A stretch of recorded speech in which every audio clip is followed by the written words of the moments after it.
let's talk about the M2. So the M2 actually comes in a very nice display case. It comes in a box like this, nice padded box. It comes with little security tape here. Open up the box. There's actually a sticker in there you can put on your computer or your windshield or what have you.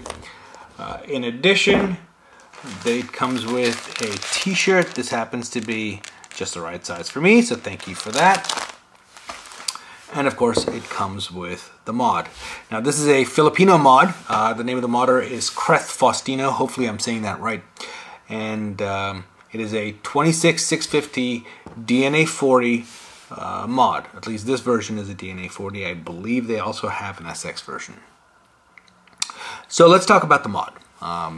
We'll talk about some other things a little later on, but let's talk about the mod first. So the mod has a, once I can get this Addy off here, the mod itself has a self-adjusting 510. I don't know if they make it themselves or they outsource they buy third party, but self-adjusting 510 looks very nice. You can see the interface between the stainless and the stabilized wood is actually very well done. There's no gaps here, so very pleased with that.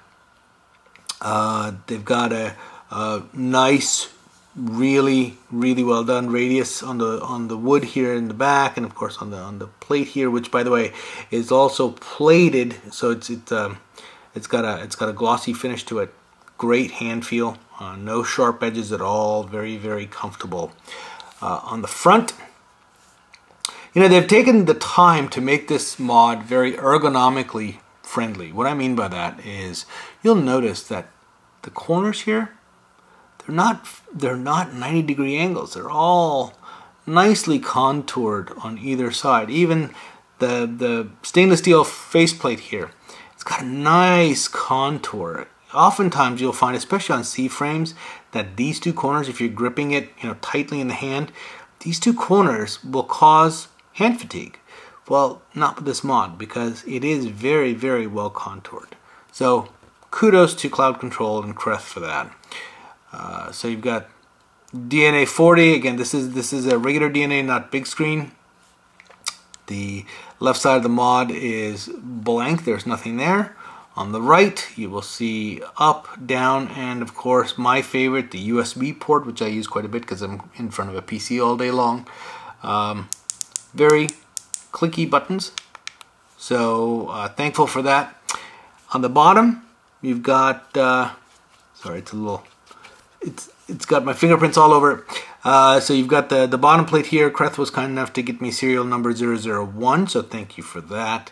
It's also kind enough to get me some pretty kick-ass wood, so thank you for that as well. So there's the battery cap. It's got a adjustable brass battery fitment screw in there, which is pretty cool. But this, you can definitely do this with your thumb and forefinger to take this off. I am actually using a fairly large battery in here. It's not a 3500 milliamp hour battery. It is a 42, which is why I had to sort of force it to get the battery out, because these tend to run a little large. It's not the mod's fault, it's the batteries. Okay, so there's the inside of the M2. Hopefully you can see that. There's that little brass, I don't know what you want to call it. It's got a little bit of height to it. So anyway, it's a negative post. Yes, I said that is a negative, not a positive post. So the battery actually goes in, where's my little negative side? As you can see here, negative side in first. Yes, I know that's standard. Negative side in first. Battery cap. Oops. Come on.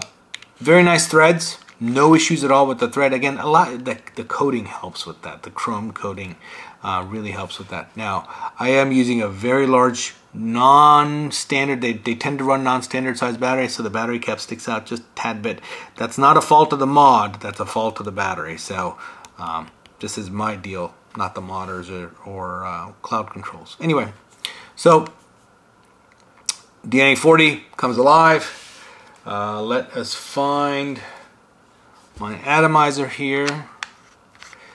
Stick that sucker on there. And let's give her a vape.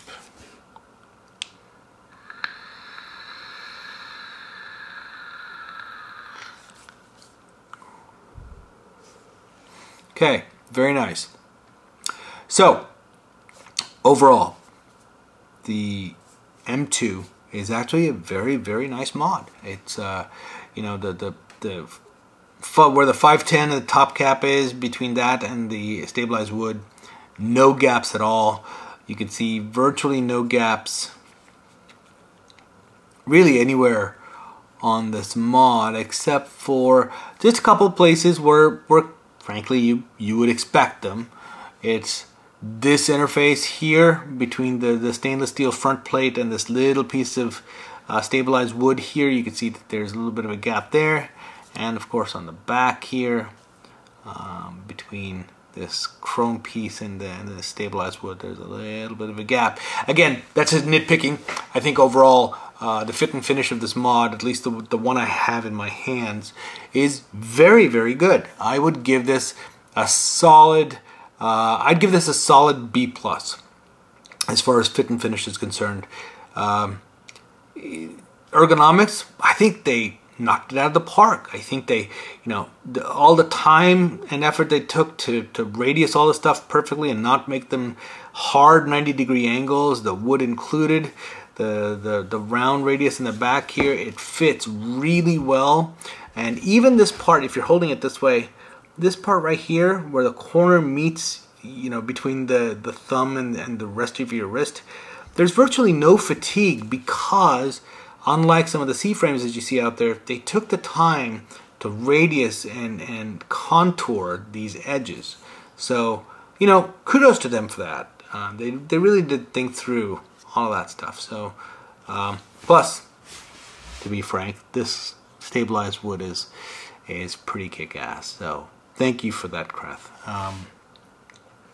Okay, so overall, I think this is a solid B+ as far as a mod is concerned. Now, having said all of that, you know, I've been very positive on the mod itself. Let's talk about what it took to get it in my hands. So I reached out to Kreth, I think the end of 2014, very, very beginning, like January of 2015, about this mod. I expressed an interest in getting it. I believe he sent an invoice to me for 50% down February 9th, I want to say. And by the end of February, I opted, instead of paying I don't like paying half and paying half later. I just went ahead and paid the whole thing. I think it was like 430 bucks RRP US. So I just paid the whole thing, and I waited. And I've been following their Facebook page. There's been a few updates on that page. You know, the wood's being made, buttons are being made, etc., etc. So I've been following that, and then there really wasn't a whole lot of communication. So beginning, I'd say, May time frame, you know, there really weren't any updates. So anytime I'd remember, which frankly wasn't very often, maybe once every 4 or 6 weeks, I would shoot a PM to Kreth and say, hey, what's going on? Just checking in, wanting to know when I'm going to get a mod. And it was, we're working through some issues. We're, you know, we'll keep you posted. We'll keep you in the loop. Great, no problem. So another 4 to 6 weeks goes by. You know, I reach out to him again and say, hey, what's going on? I haven't heard from you. What's the status of the mod? Well, you know, now we're going through wood selection. You know, so it kind of dragged out one thing after another. Finally, at the end of July, I got a little upset. And I sent Kreth a PM, and it wasn't particularly cordial. And I said, what's going on? It's unacceptable that you've been working on this for so long, and I need to get a real status. And he told me that they were having issues. They were having money issues. They were having supplier issues, fabrication issues. They had to redo the bottom plate here. They had to redo the battery cap. I think there was an issue with the 510 and maybe some of the buttons. Anyway, bottom line is they were working through the issues. He apologized profusely for not being communicative, and he said he would do a better job in the future. You know, he didn't. I had to reach out to him again and say, hey, what's going on? You were supposed to reach out to me a week ago. I haven't heard from you. So this went on for another month and a half, I guess, and I finally got this mod. Today is the 23rd of September, Wednesday the 23rd of 2015. I think I got this mod Monday the 21st. So from a go date of February 9th to September 21st. February, March, April, May, June, July, August, September. So 8 months, 7 months, 8 months. You know, honestly, I think that's a little long. I was not particularly happy that I had to wait that long for a mod when, you know, it seemed like they were going to be ready much earlier than that. Now, this particular mod that I have that finally did get delivered to me is, you know, a very good mod. Like I said, it's a solid B. When I posted my intent to doing this review on Hemo, I actually got a bunch of PMs from other customers of Cloud Control that either had received their M2 or were waiting to receive their M2 with concerns, and of course that concerns me. The concerns range from I had a mod that didn't work, that exhibited some sort of behavior, and that's unacceptable for a mod that costs $400+. I got stuff like that all the way through. I'm sick and tired of waiting for this mod. I've asked for a refund. I haven't gotten the refund, and you know the modder is saying that they're waiting on funding, etc. I myself was supposed to receive this mod, I think 2 weeks ago, and the PM I got from a modder was, I can't send it to you because we don't have the money to ship it. And that they were going to go and get some funding somewhere or loan or something to have enough money to ship it. So they're obviously having some financial problems, but now I do know, having said all of that, they are taking steps to remediate some of this stuff. They are moving to a new facility that's closer to some of their fabricators and third-party suppliers that they use.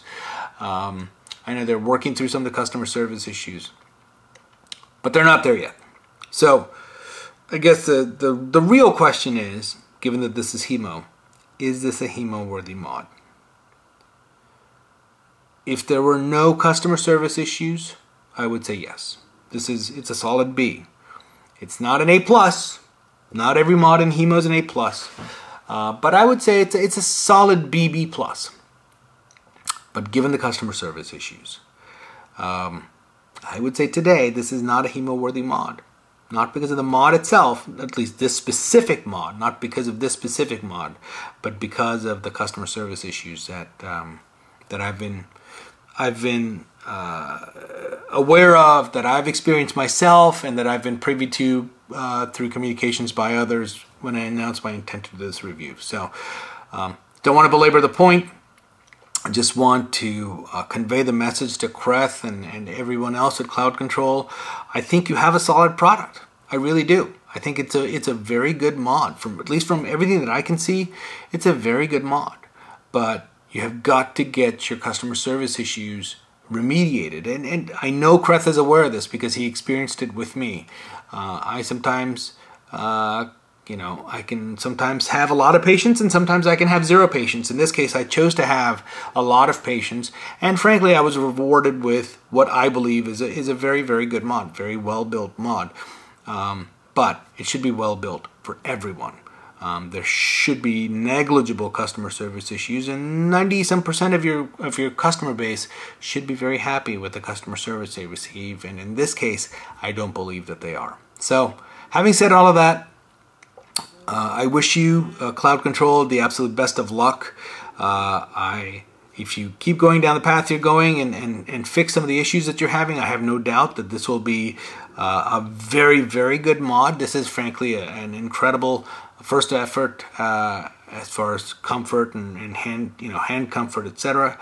But you've got to get your customer service issues fixed. When you fix those issues, and I see that they've been fixed, I'm happy to say that this is a Hemo-worthy mod. Until that point, I just can't. So that's all I have to say on the subject. Thank you. Take care.